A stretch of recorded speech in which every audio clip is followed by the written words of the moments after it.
Hello everyone, मेरा नाम है अमित। आप देख रहे हैं डेली ऑटो लाइफ। हम सबको पता है ईवी जो है ना वो फ्यूचर है। पूरी कार इंडस्ट्री को बदल कर रख देगा और बदलने भी लग रहा है धीरे धीरे। हर दिन नई नई गाड़ियां आ रही हैं और उनको हम देख ही रहे हैं।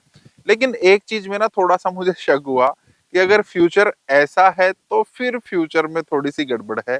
अंधकार में कहीं हमारा फ्यूचर ना हो जाए। ऐसा मैं क्यों बोल रहा हूँ अभी आपको पता लग ही जाएगा। कुछ दो गाड़ियां हैं जिनको मैं कंपेयर करने वाला हूं। एक किस्म से कंपेयर भी नहीं कह सकते, सिर्फ एक आइडिया देने वाला हूं कि क्यों ये बात आ गई, और उसका जवाब भी फिर आप ही देंगे कि अंधकार में है या हमारा उजाले में हमारा फ्यूचर रहेगा जो ईवी को लेकर है। अभी रिसेंटली टाटा टियागो ईवी आई थी जो इंडिया में सबसे सस्ती इलेक्ट्रिक हो गई थी। उसको देखते हुए एमजी ने भी अपनी ईवी निकाल दी जो टियागो से भी सस्ती है। कॉमेट आपने देख ही ली होगी। तो ये दोनों जो है ना धीरे धीरे ईवी में एंट्री कर गई है उस सेगमेंट में जहां पर बहुत सारे बायर्स इनको मिल सकते हैं। क्योंकि इंडिया में या कहीं पर भी पैसा जो है वो एक बड़ी चीज रहती है। हमें कितने सस्ते में कितने अच्छी गाड़ी मिल सकती है। तो टियागो आने के बाद फटाफट उसकी 10,000 बुकिंग्स हो गई थी। उसने सारे रिकॉर्ड तोड़ दिए थे। वेटिंग में चल रही है। किसी भी ईवी के लिए वेटिंग में होना बहुत बड़ी बात है। और कॉमेट के आने के बाद और भी ज्यादा लोगों को ये लगने लग गया है कि हाँ अब कुछ ना कुछ चेंजेस हो रहे हैं। लेकिन कॉमेट जब मैंने देखी ना एमजी की तरफ से तो कुछ चीजें जो है, कुछ शक मेरे दिमाग में आ गए। हो सकता है वो सिर्फ मेरे हों, आपके साथ शेयर कर रहा हूँ, आप भी बता सकते हैं शक वो ठीक है या सिर्फ जस्ट मेरे अपने ही हैं। तो हुआ क्या, सबसे पहले तो ना कुछ नंबर्स हम देख लेते हैं, फिर मैं बताऊंगा हमें शक कहाँ पर हो रहा है, क्यों वो दिक्कत कर सकती है।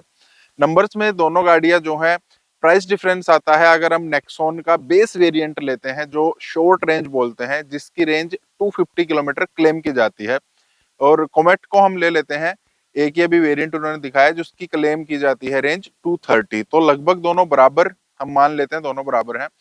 प्राइस में 8 लाख की कोमेट जो है वो बताई गई है।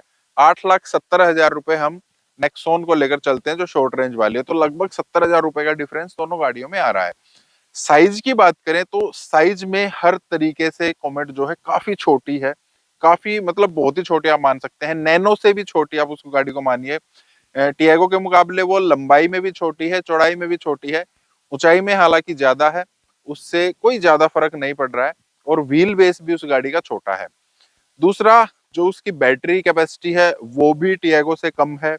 तीसरा, जो चार्जिंग की जो दिक्कत आ गई, मतलब चार्जिंग में हम क्या मान सकते हैं, कोमेट जो है आप उसको घर पर ही चार्ज कर सकते हैं। 3.3 किलोवाट का जो चार्जर है वो दिया जाएगा उसमें, और दूसरा ऑप्शन नहीं है फास्ट चार्जर का। टियागो में आप फास्ट चार्ज भी कर सकते हैं, घर पे भी कर सकते हैं, बाहर भी कर सकते हैं। डीसी फास्ट चार्ज भी टियागो हो सकती है। टियागो में आपको 14 इंच के व्हील्स मिल जा रहे हैं। कोमेट आपको सिर्फ 12 इंच के ही व्हील्स दे रही है। 12 इंच के बहुत सारे जो अपने स्कूटर आते हैं, स्कूटी है जैसे एक्टिवा वगैरह है, बहुत सारे स्कूटर्स में 12 इंच के व्हील्स वहां पर देखने को मिलते हैं, तो वो उतने छोटे टायर होने वाले हैं। बूट स्पेस टियागो में जितना नॉर्मल आता है, जो हमारी पेट्रोल वाली गाड़ी आती है, पेट्रोल सीएनजी वाली आती है, उतना ही बूट स्पेस लगभग मिल जाता है। कोमेट में आप ना के बराबर ही बूट स्पेस मानकर चल सकते हैं, उसमें ऐसा कुछ भी नहीं मिलेगा आपको। तो ये कुछ चीजें थी, थोड़ा सा कंपेयर था। अब दिक्कत मेरे को कहां पर आ रही है उसकी थोड़ी सी बात कर लेते हैं। सबसे पहले तो कोमेट आपको ना सिर्फ 2 डोर मिलेगी, पीछे वाला डोर आपको मिलेगा ही नहीं। अगर आपको पीछे जाना है, वो एक 4 सीटर कार है और टियागो एक 5 सीटर कार है।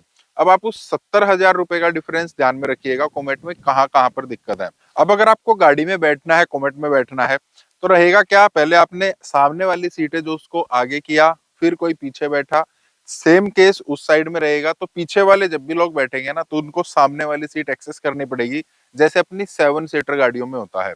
अब होगा क्या, वो गाड़ी बनाई गई है सिर्फ सिटी के लिए। हाईवे पर आप उसको नहीं लेकर जा सकते हैं। लेकर भी जाना चाहेंगे ना तो एक टेंशन में रहेंगे, उसकी बात करेंगे।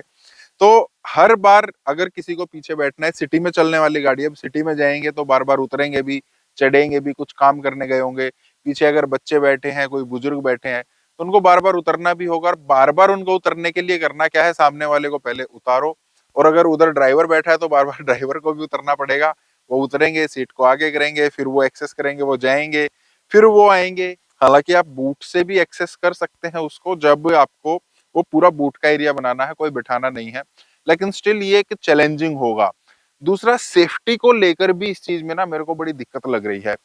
ईवीज में हमें पता है यार, फायर की जो दिक्कत है ना वो हो सकती है, काफी जगह पर ये कंसर्न चलता है। चलिए हम फायर को भी छोड़ देते हैं, एक्सीडेंट तो किसी भी गाड़ी का हो सकता है। इन दैट केस क्या मान ले, हम मान लेते हैं ये इधर वाला दरवाजा किसी वजह से जाम हो गया है या उधर वाला दरवाजा किसी वजह से जाम हो गया है। अब मुझे नॉर्मल गाड़ी में उतरना है, टियागो में उतरना है, तो मेरे पास 4 दरवाजे हैं, कोई एक जाम हो गया, 2 हो गए हैं, तो 2 को मैं स्टिल एक्सेस कर सकता हूँ, वहां से फटाफट उतर सकता हूँ। लेकिन अगर गाड़ी में आग लग गई है, ये दरवाजा किसी वजह से जाम हो गया, तो चारों लोगों को उस साइड से उतरना पड़ेगा, वो भी फटाफट। पॉसिबल नहीं हो पाएगा, पहले वो उतरे, उसको आगे करे, फिर इधर वाला बंदा उधर जाए, फिर पीछे वाले उतरे। बड़ी दिक्कत, मतलब ये एक डेडली चीज हो सकती है, डेंजरस चीज हो सकती है। सबसे पहले तो ध्यान मेरा इसी चीज पर गया था कि 2 डोर होने के बाद बड़ी दिक्कत है। दूसरा होगा क्या, पीछे वाले शीशे जो है बड़े छोटे दिए गए हैं और आप उनको रोल डाउन रोल अप भी नहीं कर सकते हैं। अगर कोई ऐसा इंसान आपकी गाड़ी में बैठा है जिसको गाड़ी में बैठने के बाद मतलब अंदर एसी की हवा जो अच्छी ना लग रही हो, बाहर का सुहाना मौसम है, वो कैसे एक्सेस करेंगे? अगर वो शीशा नीचे करना चाहे, उनको वॉमिट आ रही है, तो वो कैसे एक्सेस कर सकते हैं? या उनको सामने ही बिठाया जाए, पीछे फिर कोई लंबा आदमी नहीं बैठ सकता है। तो इस चीज को लेकर बड़ी दिक्कत है। और प्रॉपर 4 सीटर भी नहीं है, जिस तरीके से आपको टियागो मिल जाएगी, जितना पैसा ले रहे हैं उस हिसाब से ये गाड़ी डिजाइन मुझे नहीं लगता कि की गई है। क्योंकि सिर्फ 70,000 रुपए में टियागो में प्रॉपर एक 5 सीटर गाड़ी मिल जा रही है। ये एक प्रॉपर 4 सीटर भी नहीं है।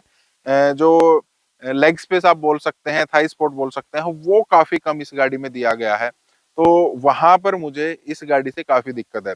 दूसरा, चार्जिंग को लेकर, अब मान लेते हैं टियागो की भी माइलेज मतलब रेंज इतनी ज्यादा नहीं है और एमजी की भी इतनी ज्यादा रेंज हम नहीं मानते हैं, दोनों की हम सेम मान लेते हैं। 230 250 वो क्लेम कर रहे हैं, 150 किलोमीटर दोनों गाड़ियां चल जाएंगी।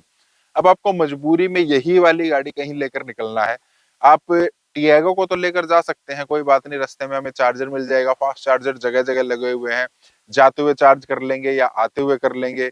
लेकिन कोमेट में तो ऐसा कोई सीन है ही नहीं, आप फास्ट चार्जर से जो जगह जगह लगे हुए हैं उनसे चार्ज कर ही नहीं सकते हैं। जहां टियागो आपको 1 घंटे में 80% चार्ज करके दे देगी, वहीं कोमेट में तो ऑप्शन ही नहीं है ना, आप कर ही नहीं सकते हैं। आप घर पर एक फास्ट चार्जर इंस्टॉल नहीं करा सकते हैं।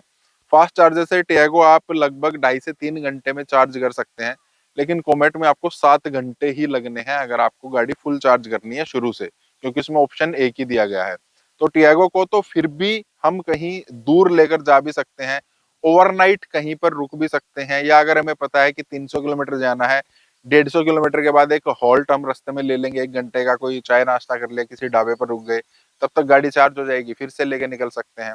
तो कोमेट में आप ऐसा कुछ नहीं कर सकते, वो सिर्फ आपकी एक सिटी कार, सेकेंडरी कार ही हो सकती है, वो तो इमरजेंसी कार भी नहीं हो पाई इस वजह से। तो एक यहाँ पर मेरे को दिक्कत रहती है। चलिए ये चीजें भी हम मान लेते हैं, एक इंसान को ज्यादा बोदर नहीं करती हैं, फिर भी वो सोच लेगा चलो यार फिर भी इसको ले लेते हैं। फिर एक प्रॉब्लम और आ गई है, वो रहती है हम इंडियंस के माइंड को लेकर, हमें किस टाइप की गाड़ी चाहिए। गाड़ी आज भी ना एक स्टाइल स्टेटमेंट रहती है इंडिया को लेकर, और वहां से जो एमजी कॉमेट है ना, बहुत सारी जगह के लिए तो कैंसिल हो ही गई है।